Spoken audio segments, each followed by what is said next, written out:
ప్రభుత్వం తెలుగుదేశం ప్రభుత్వం ఏర్పడిన తర్వాత మొట్టమొదటిసారిగా పెంచినటువంటి పెన్షన్లని జూలై 1వ తేదీ 2వ తేదీ పంపిణీ చేయడం జరిగింది. అయితే ముఖ్యమంత్రిగా చంద్రబాబు నాయుడు గారు ఈ ప్రక్రియను చేపట్టాడు. ఎన్నికలకు ముందు హామీ ఇచ్చినటువంటి విధంగా ఇది మేము మొదట్లోనే చెప్పాం. ఏదైతే ఎన్నికలకు ముందు ఇచ్చినటువంటి హామీలు ఉన్నాయో వాటిని ఒక్కొక్కటిగా మీరు నెరవేర్చడం అనేటువంటిది ఇది ఆహ్వానించదగినటువంటి పరిణామం. కాబట్టి లబ్ధిదారులు అందరూ కూడా ఈరోజు 1000 రూపాయలు పెంచి ఇవ్వడం, 3 నెలల బకాయిలు కలిపి 7000 రూపాయలు ఇవ్వడం ఇది మంచి సందర్భం. కాబట్టి లబ్ధిదారులందరూ కూడా శుభాకాంక్షలు వైఎస్ఆర్ కాంగ్రెస్ పార్టీ పక్షాన తెలియజేయడం జరిగింది. అయితే పెన్షన్లు ఇస్తానని మీరు హామీ ఇచ్చారు. దాని ప్రకారం మీరు పెన్షన్లు 4000 రూపాయల లెక్కన ఇవ్వడం జరిగింది. ఈరోజు చంద్రబాబు నాయుడు గారు పేదవాని ఇంటికి వెళ్ళి పెన్షన్ ఇచ్చిన, డిప్యూటీ సీఎంగా పవన్ కళ్యాణ్ గారు వెళ్ళి పేదవాని ఇంట్లో పెన్షన్ ఇచ్చిన, పేదవాడి ఇంటికి పెన్షన్ ఇవ్వాలి అనేటువంటి ఆలోచన చేసినటువంటి వ్యక్తి రాష్ట్ర చరిత్రలో జగన్మోహన్ రెడ్డి గారు అనేటువంటి విషయాన్ని ఈ సందర్భంగా ఒక్కసారి అందరికీ గుర్తు చేస్తున్నాం. జగన్మోహన్ రెడ్డి గారు పరిపాలన చేపట్టక ముందు, వైఎస్ఆర్ కాంగ్రెస్ పార్టీ ప్రభుత్వం రాక ముందు పెన్షన్ అనేటువంటిది ఎక్కడన్నా ఒక దగ్గర మీరు ఏర్పాటు చేసినటువంటి దగ్గరకు వచ్చి పడిగాపులు కాసి తీసుకువెళ్లాల్సినటువంటి అవసరం ఏర్పడింది. అటువంటిది పేదవాడి ఇంటికే పెన్షన్ పంపించాలని వాలంటరీ వ్యవస్థను తీసుకొచ్చాడు, సచివాలయ వ్యవస్థను తీసుకొచ్చాడు. దానితో పాటు ఆ రోజు మంత్రులుగా మేము అందరం కూడా ఎవరైతే లబ్ధిదారులు ఉన్నారో వాళ్ళ ఇళ్లకు వెళ్ళి పెన్షన్ పంపిణీ చేశాం. మీరు అమలు చేసినటువంటి విధానంలో మా గురించి విమర్శలు చేయాల్సినటువంటి అవసరం లేదు.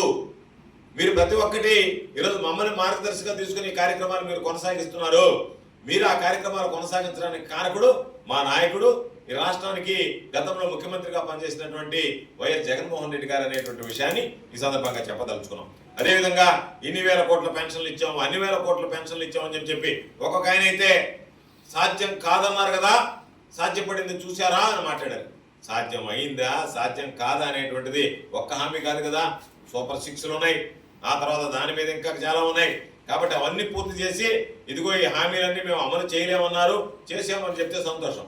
పేదవాడికి 1000 రూపాయలు పెన్షన్ పెంచిన వెంటనే చూసారా మేమంటే అన్ని హామీలు అమలు చేసినట్టుగా మీరు భ్రమింప చేయడానికి ప్రయత్నం చేయడం పద్ధతి కాదు.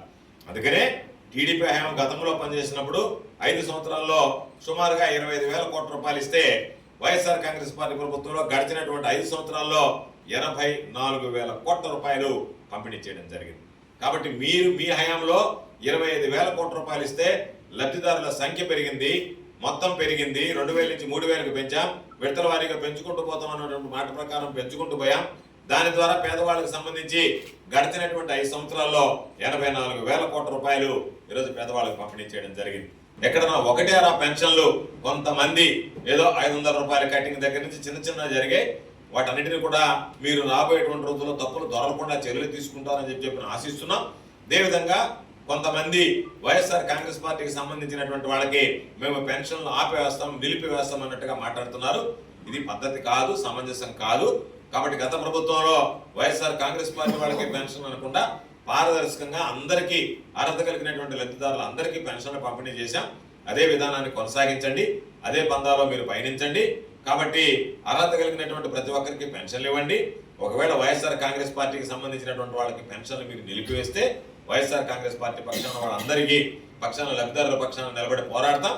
అదేవిధంగా అవసరమైతే న్యాయ పోరాటం చేసినా సరే వాళ్ళకి రావాల్సినటువంటి న్యాయసమ్మతంగా ధర్మసమ్మతంగా ప్రభుత్వ విధి విధానాల ప్రకారం రావాల్సినటువంటి పెన్షన్లని ఖచ్చితంగా వాళ్ళకి అందజేసేటువంటి విధంగా చర్యలు తీసుకోవడం జరుగుతుంది అని చెప్పి ఈ సందర్భంగా తెలియజేస్తూ, రేపు అంటే మా ఉదయం 10:30 కల్లా నెల్లూరు చేరుకుంటాడు. నెల్లూరు చేరుకొని 12 గంటలకి ఆయన ఇక్కడ నుంచి బయలుదేరి మరలా తాడేపల్లికి వెళ్తాడు. ఇప్పటికీ ఉన్నటువంటి ప్రోగ్రాం ప్రకారం పోలీస్ పెరేడ్ గ్రౌండ్స్లో ఉన్నటువంటి హెలిప్యాడ్ని అనుకున్నాం. Z+ కేటగిరీలో ఉన్నారు కాబట్టి వాళ్ళు పోలీస్ యంత్రాంగమే దానికి ఉన్న ప్రత్యామ్నాయం చూద్దాం అనేటువంటి ఆలోచన చేస్తుంది. ట్రాఫిక్ ఇబ్బంది లేకుండా, వచ్చినటువంటి వాళ్ళకి ఇబ్బంది లేకుండా. అది బహుశా 1 గంట లోపల వాళ్ళు నిర్ణయించి చెప్తే ఎక్కడ అనేటువంటిది హెలిప్యాడ్ అనేటువంటిది ప్రోగ్రామ్ అయితే ఖరారైంది. రేపు నెల్లూరుకి 10:30 కల్లా జగన్మోహన్ రెడ్డి గారు నెల్లూరు చేరుకుంటాడు. చేరుకుని నేరుగా సెంట్రల్ జైల్లో ఉన్నటువంటి మాజీ శాసనసభ్యుడు పిన్నెల్లి రామకృష్ణారెడ్డి గారిని పలకరించి ఆయన మరలా తాడేపల్లికి బయలుదేరి వెళ్ళడం జరుగుతుంది. 12 గంటలకు తాడేపల్లికి బయలుదేరి వెళ్ళడం జరుగుతుంది. చంద్రబాబు నాయుడు గారు ఎలక్షన్స్ ముందు అనేక హామీలు కూడా ఇచ్చారు, అందరం కూడా చూసాం. అందులో మొట్టమొదటిగా పెన్షన్స్ 1000 రూపాయలు పెంచడం అన్నదాన్ని 1వ తారీఖున ఇంప్లిమెంట్ చేయడం. తప్పకుండా వైఎస్ఆర్సీపీ ఏదైతే పేదల పక్షపాతి, అలానే ప్రతి సామాన్యుడు పేదవాడు కూడా గౌరవంగా రావాల్సిన పథకాలు అందుకోవాలి అన్న ఆలోచనతో వైఎస్ఆర్సీపీ ప్రభుత్వం ఏదైతే వాలంటరీ వ్యవస్థను తీసుకొచ్చి ప్రధానంగా పెన్షన్దారులకు 1వ తారీఖున వాళ్ళ ఇంటికి వెళ్ళి పెన్షన్ ఇవ్వాలన్న ఆలోచనతో ఆ రోజు నిర్ణయం తీసుకునేందో దాని కొనసాగింపుగా ఈరోజు టీడీపీ ప్రభుత్వం చేయడం కూడా వైఎస్ఆర్సీపీ తప్పకుండా హర్షిస్తుంది. అయితే 1వ తారీఖున జగన్మోహన్ రెడ్డి గారు ఎప్పుడు కూడా పేదలు కానీ అలానే వృద్ధులు కానీ వీరందరూ కూడా గౌరవంగా వాళ్ళకి రావాల్సినటువంటి పెన్షన్ వాళ్ళ ఇంటి దగ్గర తీసుకోవాలని భావించారు.